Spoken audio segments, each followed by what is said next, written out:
गुरुर्ब्रह्मा गुरुर्विष्णु गुरुर्महेश्वर गुरुर्साक्षात् तस्मै श्री गुरुवे नमः।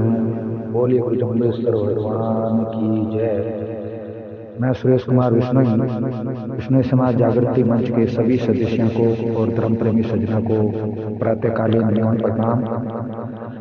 ऐसा है कि विश्व धर्म दिवस जो रविवार को मनाया गया और वहीं से ये विष्णु धर्म के जो सबसे पवित्र ग्रंथ जो शब्दवाणी है, जो गुरु महाराज की अमृतमय वाणी है, उनकी लाइव चर्चा इस विष्णु समाज जागृति मंच के सोशल मीडिया प्लेटफॉर्म पर सीरीज वाइज श्रृंखला बनाकर शुरू की गई है। तो बहुत अच्छी सार्थक चर्चा हुई। कम से कम 150 से ऊपर सदस्यों ने इस चर्चा का लाभ उठाया और 30 से 35 वक्ता ने अपने विचार रखे।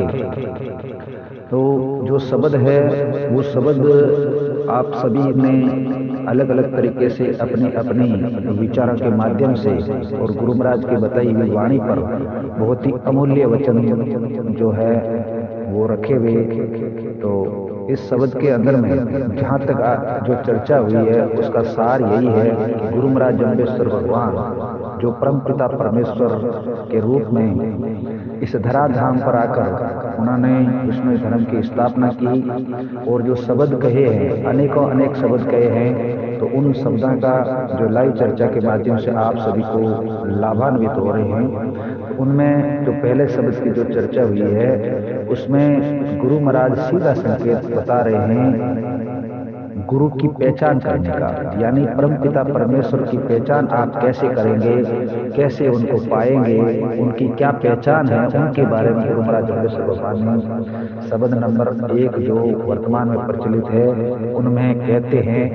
और उनके जो साक्षात अगर प्रत्यक्ष जो है गुरु, उनकी पहचान कैसे कर सकते हैं, उनके बारे में गुरु महाराज जम्बेश्वर भगवान कहते हैं छव दर्शन जी के रूपण थापण संसार बर्तन निज कर कृपया सो गुरु प्रत्यक्ष जान।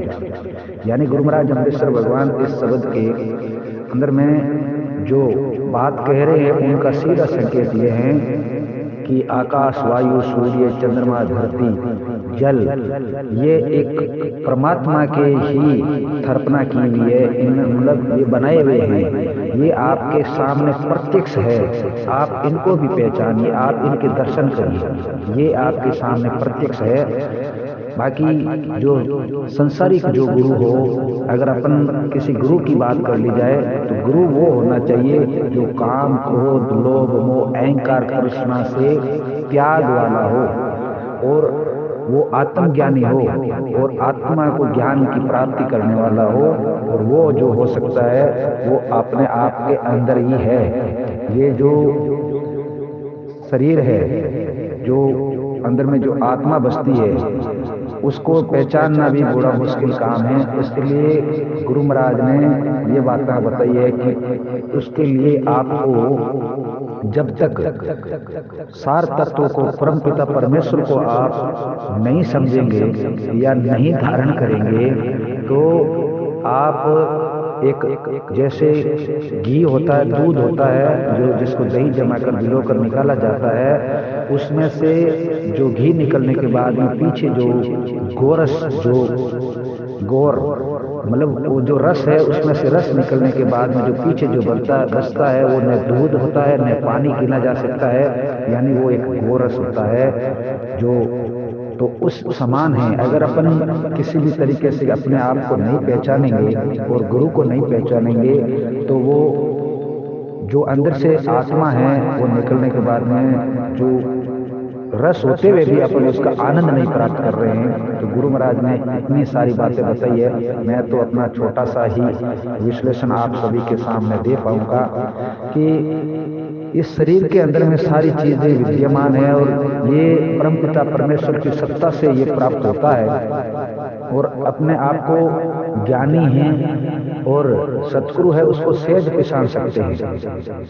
कौन सतगुरु हो सकता है उसकी पहचान बहुत सहज है, मगर इसको करने के लिए आपको और हमको बहुत बड़े जतन करने होंगे।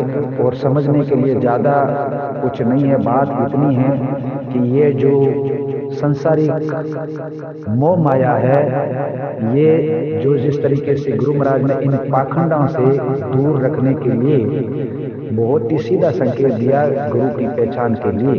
ये संसारिक गुरु की बात को छोड़िए, वो चीजें अलग है, मगर परम सत्ता को प्राप्त करना है तो अपने आप को पहचानिए और गुरु महाराज की बातों को पहचानिए। गुरु महाराज परम सत्ता के बारे में कह रहे हैं, वो अपने बारे में भी बातें को नहीं बताते हैं। किसी भी तरीके से जो किशन चिरत बिन काचे करवे रयो नरे से पानी, इस वाक्य पर कहीं लोगों ने अलग अलग तरीके से अपने अपने तर्क दिए हैं। तो इसका भावार्थ यही होता है कि सतगुरु है सो सेध पिछानी, किशन चरित बिन काचे करवे रयो नरे से पानी, यानी कि परम सत्ता के बिना कुछ भी संभव नहीं है। परम सत्ता है वो एक तरीके से आप ये भी समझ सकते हैं, परम सत्ता की प्राप्ति के लिए आपको हर चीज का त्याग करना होगा। अगर आप त्यागी पुरुष हैं तो परम सत्ता प्राप्ति के आप अधिकारी हैं, परम सत्ता के प्राप्त कर सकते हैं। तो गुरु महाराज जम्बेश्वर भगवान ने इतनी अच्छी अमृतमय वाणी और बहुत ही सार गर्भित बातें जो बताई है, मगर इसके भावार्थ और सरलार्थ लोग अलग अलग तरीके से निकाल कर अलग अलग तरीके से खोज करते हैं। वो खोज अपूर्णीय है, वो कभी पूर्ण नहीं हो सकती है। परम पिता परमेश्वर को पाना है तो इस प्रकृति को समझना होगा, अपने आप को समझना होगा और पाखंडवाद और आडंबर से दूर रहना होगा। किसी के कहने से कोई सत्ता प्राप्त नहीं होती है।